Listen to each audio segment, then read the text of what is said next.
Assalamualaikum warahmatullahi wabarakatuh. Selamat datang di podcast horor gelap gulita, tempat di mana kegelapan menyelimuti setiap sudut dan teror merayap ke dalam jiwa. Malam ini kita akan masuk ke dalam dunia penuh misteri dan ketakutan dengan cerita berjudul Nini Mariam, karya Mas Kalong. Bagi yang ingin baca langsung ceritanya, saya sertakan linknya di kolom deskripsi ya. Bersiaplah, karena kisah ini akan membawa Anda ke dalam mimpi buruk yang tidak pernah berakhir.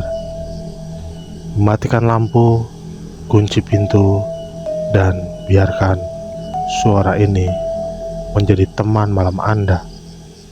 Selamat mendengarkan.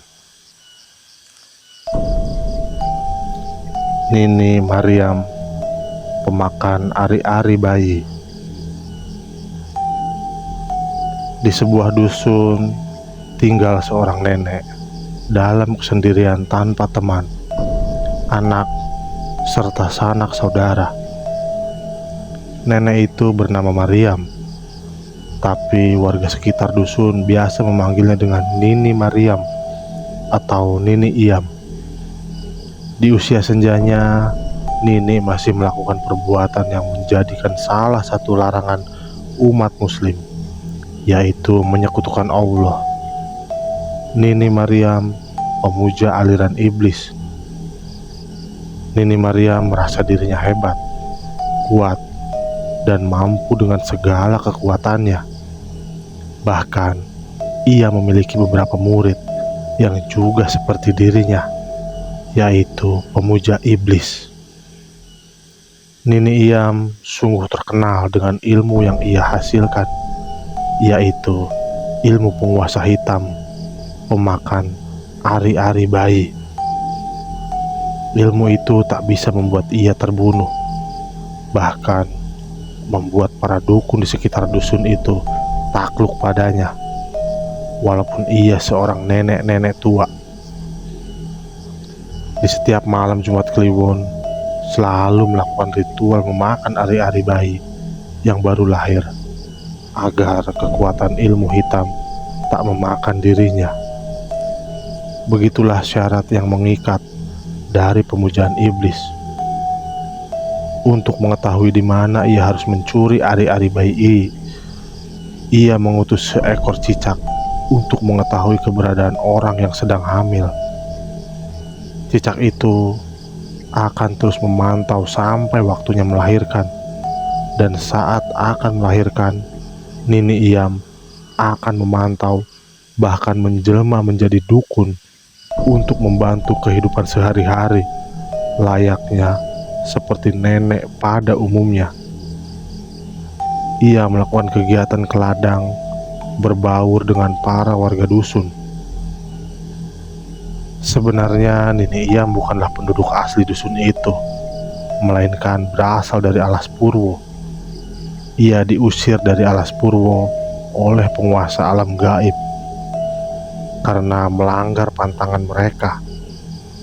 Nini Mariam itu seorang anak dari hasil pernikahan Raja Genderuwo dengan seorang gadis dari kalangan manusia. Jadi, Nini Iyam itu berdarah iblis Genderuwo. Pantangan yang ia langgar dari kerajaan gaib yang ada di Alas Purwo, yaitu memakan bangkai ibunya sendiri. Ibundanya setelah menikah dengan Raja Genderuwo, ia hidup di alam gaib dan meninggal saat melahirkan Mariam. Ayah Mariam tak menguburkan jenazah istri karena ia akan membangkitkan kembali setelah 100 hari kematiannya. Namun belum 100 harinya, jenazah atau bangkai istri dimakan Mariam, yang saat itu memang sedang masa pertumbuhan yang sangat pesat. Karena Mariam terlahir dari bangsa iblis, pertumbuhan cukup pesat dan tingkat kelaparan juga meningkatkan tanpa diketahui. Ia memakan bangkai ibunya yang saat itu dibaringkan di sebuah batu.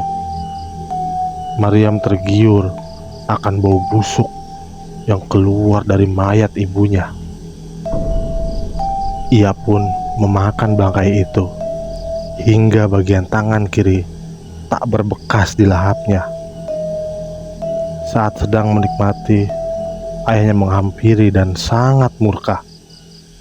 "Anak sialan, kau bahkan dengan bodohnya makan ibumu sendiri. Pergi, tinggalkan kerajaanku saat ini," ucap Raja Genderuwo yang tak lain adalah ayahnya. Maryam yang saat itu masih kecil hanya menatap bingung dan menangis. Lalu datanglah seorang pengasuh, kemudian membawa pergi Maryam meninggalkan kerajaan itu. Setelah meninggalkan kerajaan, Nini Maryam bersama pengasuh tinggal di sebuah kaki bukit hingga Maryam beranjak gadis.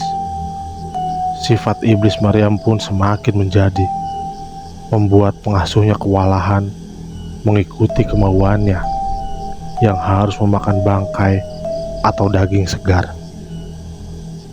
Hingga suatu ketika, saat pengasuh tak dapat memenuhi keinginan Maryam, sifat iblis Maryam pun muncul. Ia dengan tega membunuh dan memakan jasad pengasuhnya yang telah merawatnya selama ini. Maryam terus hidup dengan bangkai atau daging segar. Suatu ketika, saat salah satu warga dusun, tempat di mana Maryam dan pengasuh tinggal, ada warga yang melahirkan. Maryam dengan ramah membantu dan menolong. Setelah persalinan selesai, Maryam begitu tergiur oleh ari-ari bayi itu. Dia pun berpura-pura membantu menguburkan ari-ari itu yang sudah ia ganti dengan batu besar. Sedangkan ari-ari bayi ia simpan di sebuah daun, lalu ia bawa pulang. Setelahnya, Maryam pamit untuk pulang. Dengan tergesa-gesa, Maryam tiba di rumah, menutup pintu rapat-rapat, dan dengan lahap memakan ari-ari bayi yang masih berlumuran darah. Semenjak itulah Maria menjadi pemakan ari-ari bayi. Apabila ia tak memakan ari-ari bayi, maka semua tubuh serta wajahnya tak cantik serta halus lagi. Rasa terbakar serta sakit akan menyiksanya. Pernah suatu ketika Nini Maryam tak bisa makan. Kulitnya tiba-tiba berbulu, muka menghitam, wajahnya menjadi tua, ditambah lagi rasa sakit yang menyiksanya. Saat kondisi seperti itu, tak ada seorang pun yang mengetahui. Suara rintihan kesakitan menghilang seketika saat hadir sosok pria berbadan besar, berbulu, bau busuk serta ada taring panjang menjuntai di bagian mulutnya. Sosok itu melihatnya dengan tersenyum sambil berkata, "Kau tak akan bisa kembali cantik, Maryam. Kau hanya bisa hidup lebih lama dan kuat serta ditakuti para pemilik ilmu hitam, asal kau terus melakukan pemujaan kepadaku," ucap sosok itu. "Tolong bantu aku. Aku tak tahan dengan rasa sakit ini. Apapun akan aku lakukan asal rasa sakit ini hilang. Aku tak butuh wajah cantik. Aku hanya butuh kekuatan," jawab Nini Maryam. "Aku akan membantu menghilangkan rasa sakitmu dengan cara kau harus terus memakan ari-ari bayi. Maka kekuatan ilmu hitammu bertambah dan kau akan kekal hidup selamanya di dunia ini," semua orang akan tunduk padamu. Namun, wajah tuamu saat ini tak bisa kembali lagi menjadi gadis seperti semula. Kau juga harus memujaku agar kekuatanmu semakin sempurna. Bagaimana? Apakah kau setuju? Ucap sosok itu. Baik, aku setuju. Dengan syarat itu, bantu aku agar bisa mendapatkan ari-ari bayi untuk aku makan, ucap Nini Mariam. Baiklah, kita sepakat, jawab sosok hitam itu. Dan Nini Mariam pun berubah menjadi sosok nenek tua berambut putih panjang serta kulit yang mengeriput, dan rasa sakit yang luar biasa itu pun menghilang. Bahkan ia merasa kuat dan hebat. Sebelum sosok itu pergi meninggalkan Nini Mariam, ia berkata, "Ingat janjimu, Mariam. Teruslah memujaku. Siapkan tempat khusus untukku di dalam rumah ini." Nini Mariam hanya mengangguk sembari tangannya bersimpuh, seolah mengiyakan permintaan itu. Setelah kejadian itu, Nini Mariam pindah ke dusun yang saat ini ia tempati. Hidup sehari-hari layaknya nenek-nenek pada umumnya yang masih tampak sehat. Suatu ketika Pak Iwan berusia sekitar 45 tahun, salah satu warga dusun itu. Ia mengalami suatu penyakit yang begitu aneh. Sekujur tubuhnya mengeluarkan bau busuk dan mengeluarkan belatung, membuat keluarganya tak tahan untuk merawatnya. Bukan hanya karena bau busuk yang timbul dari badannya, tapi juga jijik dengan belatung yang setiap hari keluar dari tubuhnya. Pak Iwan memiliki 2 anak perempuan, yang keduanya sudah menikah dan sedang mengandung. Derita sakit Pak Iwan tak hanya di situ saja. Semenjak ia sakit aneh, sang istri pun pergi meninggalkannya. Begitu juga dengan kedua anak serta menantunya. Pak Iwan ditinggal begitu saja dalam keadaan tak berdaya. Desas-desus penyakit Pak Iwan didengar oleh Nini Iam. Ditambah ia mengetahui 2 anak perempuan Pak Iwan sedang hamil, membuat Nini Mariam berpikir untuk menjalankan aksinya. Nini Mariam mendatangi rumah Pak Iwan yang sudah sangat tak terurus. Dengan membawa bekal makan, berniat menjenguk, tapi hatinya tak setulus niatnya. "Permisi, ada orang di rumah?" ucap Nini Mariam dengan nada suara lembut. "Silahkan masuk saja," ucap Pak Iwan dengan nada lemah. Saat Nini Mariam membuka pintu rumah itu, bau busuk menyeruak. Tapi hal itu justru menjadi sebuah bau wangi untuk Nini Mariam. "Oh alah, Nini Mariam, jangan masuk nih, saya bau dan jijik," ucap Pak Iwan lemah dalam pembaringannya. "Gak apa-apa Pak, niat saya mau menjenguk. Ini saya bawakan sedikit makan untukmu," ucap Nini sambil menyerahkan bungkusan makanan yang ia bawa. "Gak perlu repot-repot nih, saya sakit begini hanya ingin mati biar istri serta anak-anak saya gak malu lagi sama penyakit saya," ucap Pak Iwan sambil menangis. Semenjak Pak Iwan sakit, keluarganya mengasingkan diri dari para warga dusun yang tak tahan akan bau busuk dari sakitnya. "Jangan ngomong begitu Pak, dirimu pasti sembuh, ucap Nini memberi simpati. Padahal hatinya berkata lain. Ya udah, dimakan itu makanannya, biar cepat sembuh.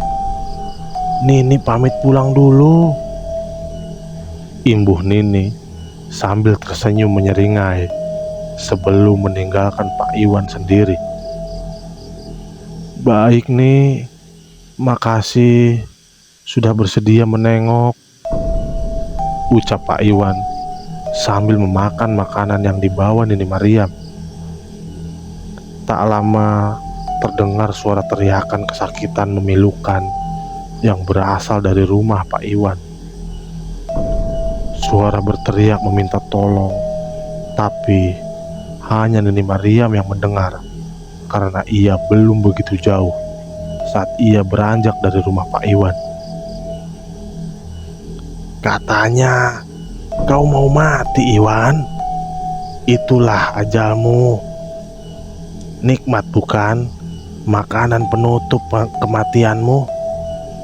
Aku akan datang 2 hari lagi.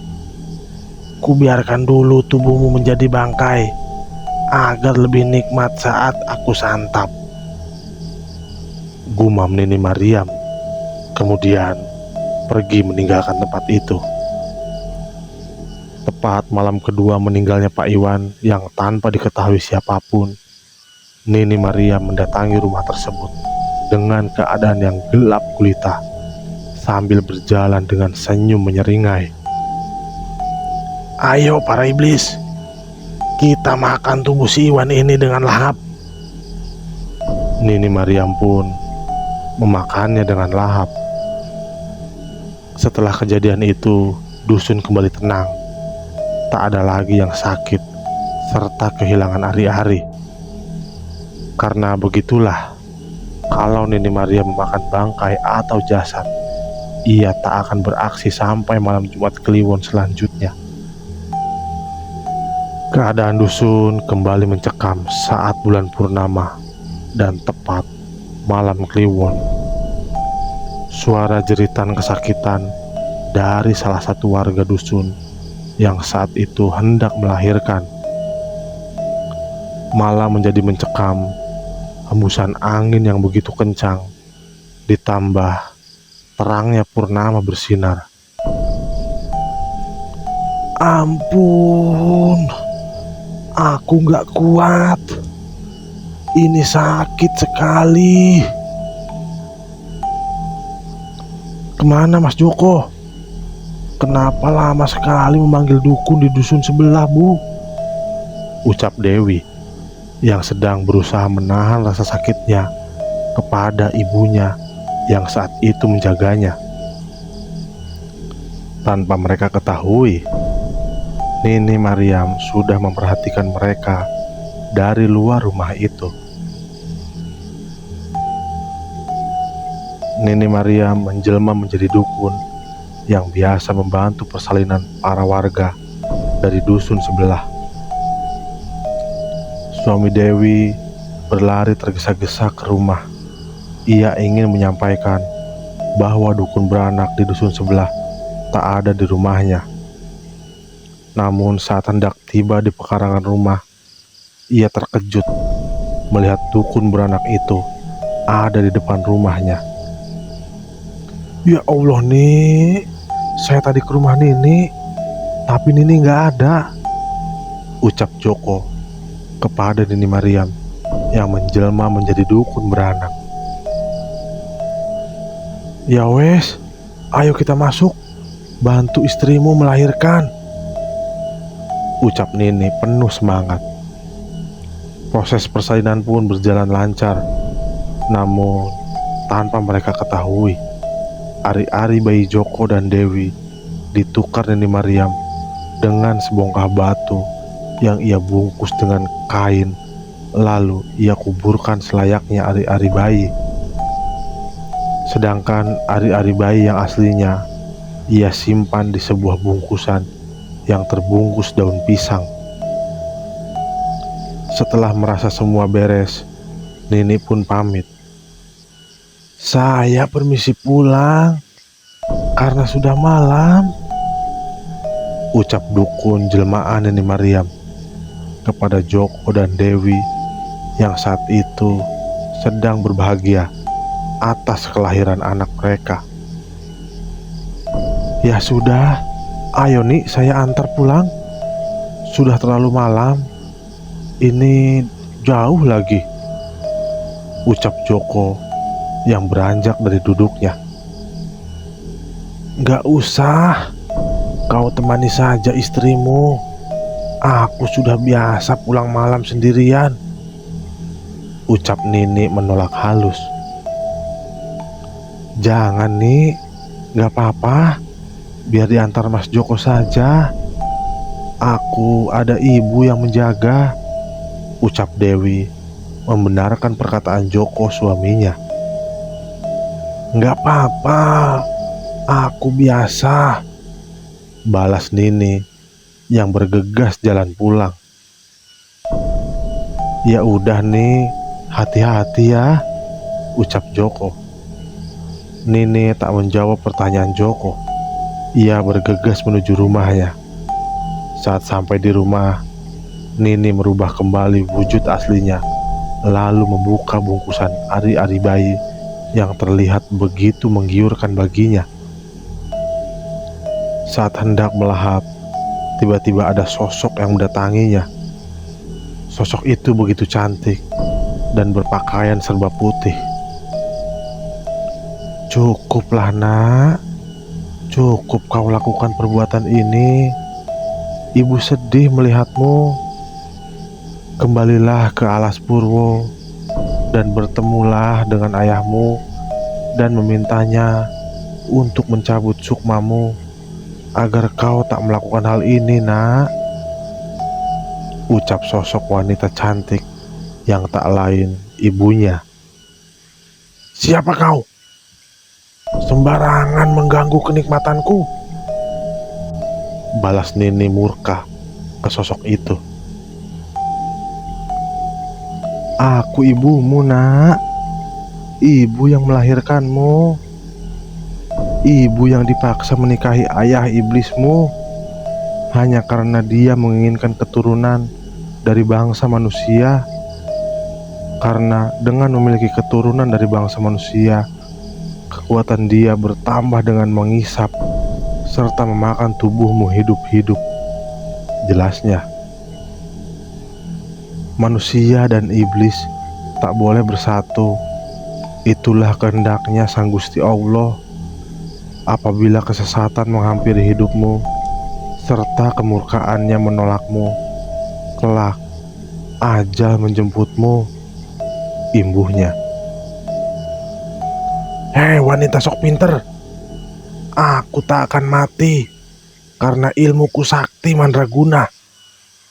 Siapapun tak bisa membuatku mati,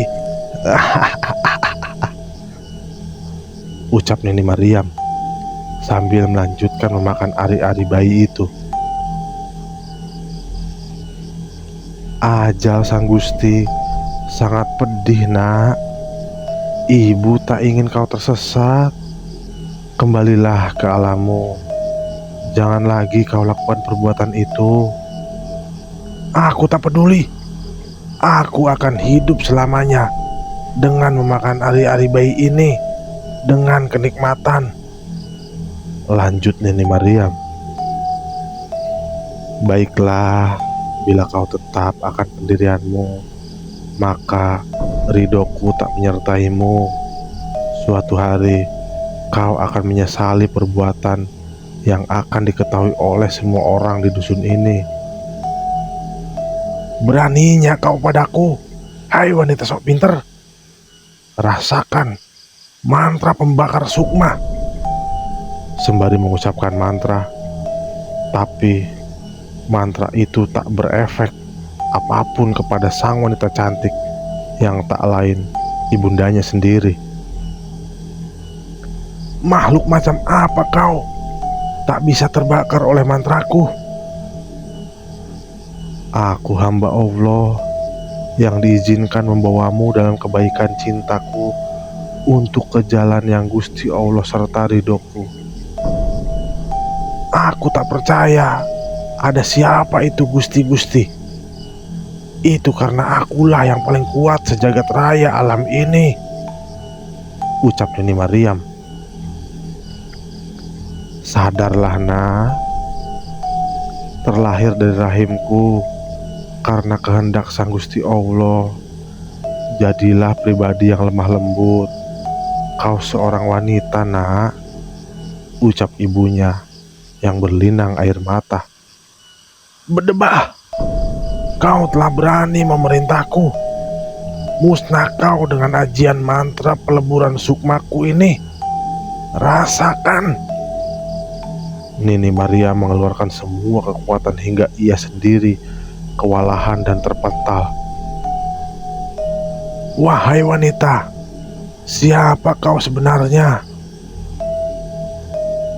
Aku adalah ibumu nak. Percayalah hal itu.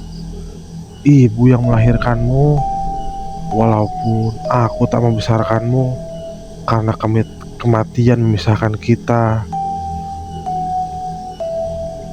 Kenapa kematian itu memisahkan kita? Kenapa? Tanya Nini Mariam penuh amarah. Karena kita makhluk ciptaan Sang Gusti Allah. Setiap yang bernyawa akan mengalami kematian. Itulah yang ada di tulisan dalam kitab suci Al-Quran nak. Aku bukan makhluk Gusti Allah. Aku makhluk yang tak akan bisa mati. Ingat, karena aku ratu penguasa kegelapan dari pemuja iblis. Ucap Nini Mariam. Walaupun keadaannya sudah lemah akibat mengeluarkan mantra peleburan sukma agar sang ibu hangus terbakar, tapi Qorin ibunya baik-baik saja. Sudahlah nak, kembalilah ke alas Purwo. Kembali ke kerajaan ayahmu. Minta ayahmu mencabut sukma agar kau kekal abadi bersama ibu. Kau akan kekal abadi bersama ini karena ketidaktahuan akan agama nak, imbuh Ibu Mariam. Mendekati Nini Mariam yang saat itu sudah tak berdaya lagi. Dengan rahasia Allah, Qorin sang ibu membawa Nini Mariam ke kerajaan ayahnya untuk bertemu dengan sang ayah. Temui ayahmu, minta dia mencabut sukmo. Hanya dia yang bisa mencabut sukmomu nak. Dengan tertatih-tatih, Nini Mariam menemui sang ayah. Salam hormat Baginda Raja. Aku Mariam mengaturkan sembah hormat pada Baginda Raja, ucap Nini Mariam dalam kondisi tua rentan, lemah tak berdaya. Kau kembali anakku. Kemarilah mendekat denganku, balas Raja Iblis Genderuwo.